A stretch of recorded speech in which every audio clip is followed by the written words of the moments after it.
4 on its way of the fantasy basketball season, but here's a few players I don't want on my roster anymore at the guard position. And the first guy would drop is Markelle Fultz, the Orlando Magic. Fultz, unfortunately, he tore his ACL last week versus the Cleveland Cavaliers, and he's out for the season, obviously. So in redraft leagues, Fultz is a guy you're going to drop.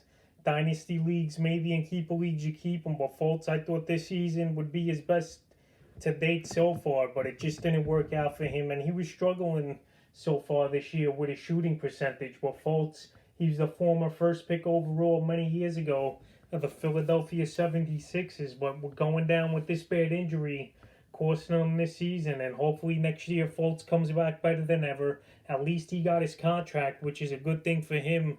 Before going down with injury, we're getting nothing. So Markelle Fultz, he could be dropped in redraft leagues, and hopefully he bounces back. The second guy is Derrick White of the San Antonio Spurs. I know there's some injured lists in fantasy leagues, and you could put guys on it and you add them, but Derrick White, I don't think he's worth the stash at this time, especially if you got guys on the COVID list as well, or just basic injuries. Right now, Derrick White, he came back for 1 or 2 games early in the week last week, and he re-injured his toe, and now he's out 4 to 6 weeks once again.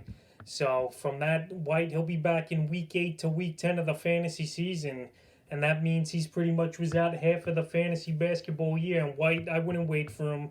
Right now in San Antonio, Dejounte Murray and Lonnie Walker are the 2 guys over there taking over, and they're playing well. And White, I wasn't high on him coming into the season in fantasy drafts where he was projected to go. And now with this injury, I think he's a player that you safely could cut. Like I said, most leagues have 2 or 3 injured list spots, and I don't think White, he's a guy to wait for to put on the spots. I would get rid of him. And the third and final guy is Ricky Rubio of the Minnesota Timberwolves. Rubio, he was on this list last week, and he's going to be on it again. He's still owned in about 50% of fantasy leagues. And Ricky Rubio, he's not doing anything really for fantasy owners or the Timberwolves. He lost his starting job. He's coming off the bench. His points per game are way down from last season.